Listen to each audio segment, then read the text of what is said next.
औज़ुबिल्लाहिमिनश्शैतानिर्रजीम बिस्मिल्लाहिर्रहमानिर्रहीम। अस्सलामु अलैकुम नाज़रीन, मैं हूं शाहिद मलिक और आप देख रहे हैं पाकिस्तान टेक ऑफ के तमाम नाज़रीन को खुश आमदीद। नाज़रीन, आज के इस व्लॉग में आज़रबाईजान की फतवात का सिलसिला जारी है, उसके बारे में बताना चाहूँगा। अफ़गानिस्तान में तालिबान ने किस तरह ड्रोन्स को अंधा किया हुआ है, उस किस तरह अपनी गाड़ियों को कैमोफ्लेज किया हुआ है। कल की रिपोर्ट में भी आपको मैंने इसी तरह की एक बात बताई थी, आज फिर बताने जा। इसके अलावा इंडिया 17,000 फीट की बुलंदी पर टैंक ले गया है। इस हमाकत के ऊपर भी आज थोड़ा इसका पर्दा भी चाक करेंगे। इंडिया की बहुत बड़ी हमाकत, तो मेरे साथ रहिएगा आखिर तक। आपसे गुजारिश है कि इस व्लॉग में आखिर तक मेरे साथ रहिए, चैनल को सब्सक्राइब कर लें और बेल आइकन को प्रेस कर लें ताकि तमाम नोटिफिकेशन आपको बर वक्त मिलती है। नाज़रीन, 27 सितंबर से शुरू होने वाली आर्मीनिया और आज़रबाईजान की जंग 20वें रोज़ में दाखिल हो चुकी है। 10 अक्टूबर को आर्जी जंगबंदी की गई थी रूस ने मॉस्को में, मगर एक ही घंटे के बाद ये जंग दोबारा शुरू हो गई। ये जंगबंदी डेड बॉडीज़ को उठाने और ज़ख्मियों को मरहम पट्टी उनकी इमदाद के लिए करने की कोशिश की गई थी, मगर आज़रबाईजान के सदर के मुताबिक आज़री फ़ौज ने जंग रोक ली और अपना दिफा जारी रखा, जबकि आर्मीनिया की अफवाज को मौका मिल गया और उन्होंने ताबड़तोड़ हमले करने शुरू कर दिए। नतीजतन आज़री अफवाज को भी जंगबंदी को पसे पुष्ट डालना पड़ा और जंग बाकायदा तौर पर दोबारा शुरू हो गई। आर्मीनिया जो अपने इलाके खो चुका था, इस पर दोबारा कंट्रोल करने के लिए ताबड़तोड़ कोशिशें कर रहा है, जबकि आज़रबाईजान की अफवाज ताबड़तोड़ हमलों से आर्मीनिया से मज़ीद अपने इलाके वापस ले रही है। 10 अक्टूबर तक आज़रबाईजान के सदर के मुताबिक वापस लिए गए इलाकों की तादाद 31 थी, जबकि मज़ीद इलाकों पर भी आज़रबाईजान की अफवाज ने कंट्रोल हासिल कर लिया है। इस वक्त नारगोनो काराबाग के 3 अजला में शदीद लड़ाई जारी है, जिनमें ज़िला खोजंद, ज़िला फजूली और ज़िला जबरील के इलाके शामिल हैं, और इन तीनों अजला में आर्मीनिया की अफवाज को पसपाई का सामना है। आज़रबाईजान की अफवाज ने मज़ीद 13 देहात पर 10 अक्टूबर के बाद कंट्रोल हासिल कर लिया है।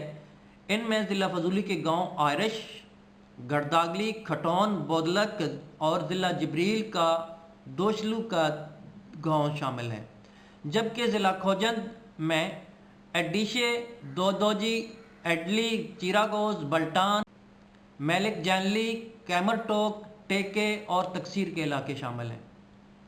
नाज़रीन, आज़रबाईजान के सदर ने ट्वीट करते हुए कहा है कि एक बार यह जंग ख़त्म हो जाए, न सिर्फ ये खित्ता बल्कि पूरी दुनिया बदलेगी। सब ने हमारी ताकत का अंदाज़ा कर लिया है। हमें खित्ते में एक नया स्ट्रेटेजिक मंजरनामा तश्कील देना होगा और इस खित्ते को नया स्ट्रेटेजिक जोन बनाएंगे। जंग के बाद आज़रबाईजान और इस खित्ते में एक नया दौर शुरू होने वाला है। नाज़रीन, एक तरफ रूस ने 10 अक्टूबर को आर्जी तौर पर जंगबंदी की कोशिश की, तो दूसरी तरफ आर्मीनिया को कमर्शियल फ़्लाइट के ज़रिए असला सप्लाई करना शुरू कर दिया और 27 सितंबर से लेके अब तक 24 कमर्शियल फ़्लाइट आर्मीनिया को रोज़ाना असला सप्लाई कर रही हैं, और फ्रांस ने भी इसी तरह अपना असला बेचना शुरू किया हुआ है। ये सब इंसानी हकूक़ की हमदर्द तंजीम एमनेस्टी इंटरनेशनल के ज़रिए भी किया जा रहा है। जंगबंदी ना तो रूस के हक़ में बेहतर है और ना ही फ्रांस के लिए, क्योंकि इन ममालिक ने अपना असला बेचना है और अपनी मैशत को भी बेहतर बनाना है, और एमनेस्टी इंटरनेशनल भी ऐसे ही अपना हिस्सा वसूल करेगी। रूस ने 1994 में जंगबंदी का इंतहाई मुनसिफाना फ़ैसला किया था कि नारगोनो काराबाग तो आज़रबाईजान का हिस्सा है, मगर कंट्रोल आर्मीनिया करेगा। मैं कहता हूं कि इस फैसले के ऊपर तालियां होनी चाहिए थी। नाज़रीन, कल के व्लॉग में मैंने आपको बताया था कि वो अमेरिका जो अफ़गानिस्तान से दुम दबाकर भाग रहा है, वह फेल टेक्नोलॉजी $4 अरब में इंडिया को फ़रोख्त करने जा रहा है। इसका मुआहदा 27 और 26 अक्टूबर को इंडिया में होगा। नाज़रीन, जिन ड्रोन्स की तजारत अमेरिका इंडिया से करने जा रहा है, इन ड्रोन्स को अफ़गानिस्तान में तालिबान की गाड़ियाँ नज़र ही नहीं आती। आप यूँ समझ लें कि ड्रोन्स को तालिबान ने अंधा कर दिया है। वो कैसे? $1 ट्रिलियन खर्च करके बनाई गई टेक्नोलॉजी को पटसन की बोरी ने नकारा कर दिया है। اور طالبان کی گاڑیاں آزادانہ طور پر ایک جگہ سے دوسری جگہ جا رہی ہیں، ان کو کوئی پریشانی، کسی قسم کا مسئلہ، دقت نہیں ہے۔ یہ ایک خاص طریقے سے پٹسن کی بوری کی مدد سے گاڑیوں کو کیموفلیج کیا ہوا ہے طالبان نے۔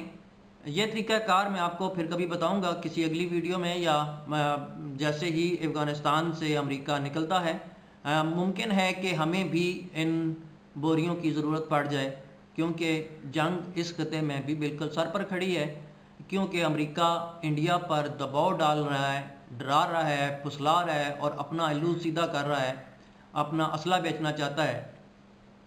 اس خطے میں امریکہ ہر صورت جنگ چاہتا ہے۔ ایک تو مقصد چین کی بڑھتی ہوئی معاشی طاقت پر فل سٹاپ لگانا ہے اور چین کو جنگوں میں الجھانا ہے، اور دوسری طرف اپنے آپ کو، اپنی معیشت کو بھی بچانا ہے۔ ناظرین، ایک معتبر اخبار کی رپورٹ کے مطابق امریکہ میں اس وقت امریکہ کے لوکل باشندے، جن میں بلیک فارم شامل ہیں، نے اسلحہ خریدنا شروع کر دیا ہے۔ اخبار نے خدشہ ظاہر کیا ہے کہ الیکشن کے بعد امریکہ کے حالات مزید کشیدہ ہو سکتے ہیں، جس کی وجہ سے خانہ جنگی کی صورتحال بھی سامنے آ سکتی ہے۔ امریکہ افغانستان کی جنگ ہارنے کے بعد نیٹو ممالک کی ہمدردیاں یا ان کا ساتھ کھو چکا ہے۔ اب نیٹو عملاً طور پر ختم ہو چکی ہے، کیونکہ ترکی اور فرانس بھی نیٹو ممالک کا حصہ تھے، اور اس وقت نیٹو کے یہ دونوں ممالک، فرانس آرمینیا کو سپورٹ کر رہے ہیں، ترکی آذربائیجان کو کھلم کھلا سپورٹ کر رہے ہیں، اور یہ دونوں ممالک نیٹو کے ممالک تھے، اور ان میں اب وہ ہم آہنگی امریکہ اور ان ممالک کے درمیان، نیٹو ممالک کے درمیان نہیں رہی جو پہلے تھی، کیونکہ امریکہ اپنا وقار، اپنی عزت، اپنا مرتبہ کھو چکا ہے۔ ناظرین، انڈیا کے ایک ٹی وی نے بڑے فخر سے بتایا کہ انڈین آرمی نے 17,000 فٹ کی بلندی پر ٹینک پہنچا دیا ہے، اور وہاں سے وہ دشمن کے اوپر فائر کھولیں گے، فائر کریں گے۔ ناظرین، ٹینک کی رینج انتہائی محدود ہوتی ہے، اور یہ صرف میدانی علاقوں کے لیے بنا ہوا ہے۔ نمبر 2، آپ نے دیکھا ہوگا ہماری ڈیزل گاڑیاں، جب ہم میدانی علاقوں میں رہنے والے ہیں، میدانی علاقوں میں رہنے والے جو ڈیزل گاڑیاں ہوتی ہیں وہ صبح دھکا لگا کر اسٹارٹ کر رہے ہوتے ہیں۔ مزید سردی سے لوہا سکڑتا ہے، اور -40 ڈگری سینٹی گریڈ پر کیا گیا فائر آگے جانے کی بجائے پیچھے بیک کرے گا، اور الٹا وہ جو وہاں پہ موجود ہوں گے جنہوں نے فائر کیا ہوگا انہی فوجیوں کو نقصان پہنچائے گا۔ مجھے نہیں لگتا کہ فائر آگے جائے گا۔ ناظرین، انڈیا اس سے بڑی حماقت کر ہی نہیں سکتا تھا۔